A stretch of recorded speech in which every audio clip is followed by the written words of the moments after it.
Assalamualaikum warahmatullahi wabarakatuh. Saya Riri Novrianti, NIM 19005036 dari jurusan Pendidikan Luar Sekolah, Fakultas Ilmu Pendidikan Universitas Negeri Padang.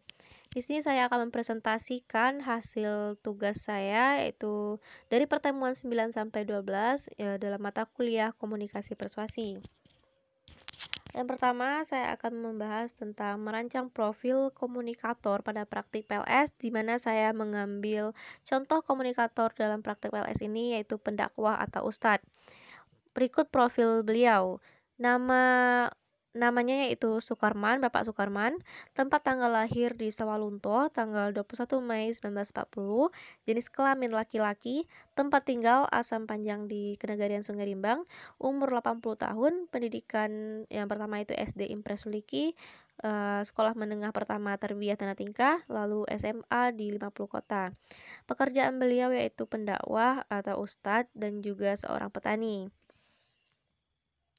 Selanjutnya yaitu tahapan komunikasi persuasi dalam praktik PLS pendakwah. Yang pertama yaitu tahapan perhatian. Tahapan perhatian ini untuk menarik perhatian pendengar, komunikator harus mampu menyajikan pesan pertama kali. Pesan tersebut harus mengesankan dan membawa makna bagi penerima. Pada tahap perhatian ini dapat dipahami bahwa tahapan perhatian sebagai langkah awal dalam menciptakan kesan pertama, sebagai upaya komunikator untuk menarik perhatian komunikan.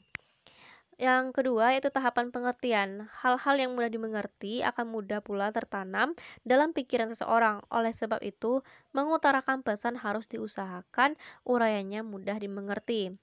Yang ketiga, tahapan pengaruh. Semakin banyak memberikan faedah akan membentuk sekumpulan kekuatan pengaruh dan menciptakan perubahan sikap atau opini baru. Yang keempat yaitu tahapan ingatan. Pada tahapan ingatan mengandung makna yang sangat besar, di mana uraian-uraian yang dianggap berguna akan diingat-ingat atau diresapkan, atau uraian tersebut akan tinggal lama dalam ingatan seseorang. Yang kelima, tahap tindakan. Tindakan yang dilakukan dapat dikatakan gejala jiwa yang menggambarkan bahwa individu untuk bertindak terhadap suatu objek. Seringkali keberhasilan komunikasi diukur dengan jelas melalui tindakan. Berikutlah tahapan-tahapan proses pelaksanaan penyampaian dakwah dalam proses komunikasi persuasi. Yang pertama, komunikator. Orang yang menyampaikan pesan di sini dimaksud adalah seorang pendakwah. Yang kedua, pesan, penyampaian materi dakwah, syiar Islam dan menyeru kebaikan. Komunikan, yaitu orang yang menerima pesan, di sini adalah jamaah dalam pengajian. Media, sarana atau saluran yang mendukung pesan bila komunikan jauh tempatnya atau banyak jumlahnya. Media di sini adalah gedung pertemuan dan masjid. Efek atau dampak dari pesan yang disampaikan adalah mengajak seruan kebaikan berdasarkan Al-Quran dan hadis. Jemaah mendapatkan hikmah dan manfaat dari ceramah yang diberikan oleh pendakwah. Jemaah akan merasa terpanggil untuk melakukan segala hal kebaikan dan mengerjakan ibadah sesuai seruan dari pendakwah. Komunikasi persuasi secara tulisan. Komunikasi yang dilakukan oleh seorang pendakwah ataupun ustadz bisa melalui tulisan, di mana seorang pendakwah membuat tulisan di media sosial dengan tujuan persuasi atau mengajak umat Islam atau penjamaah untuk melakukan kebaikan. Dengan menggunakan media sosial, pesan yang disampaikan pun dapat tersampaikan dalam bentuk tulisan, sehingga banyak orang yang akan membacanya. Selanjutnya, komunikasi persuasi secara lisan.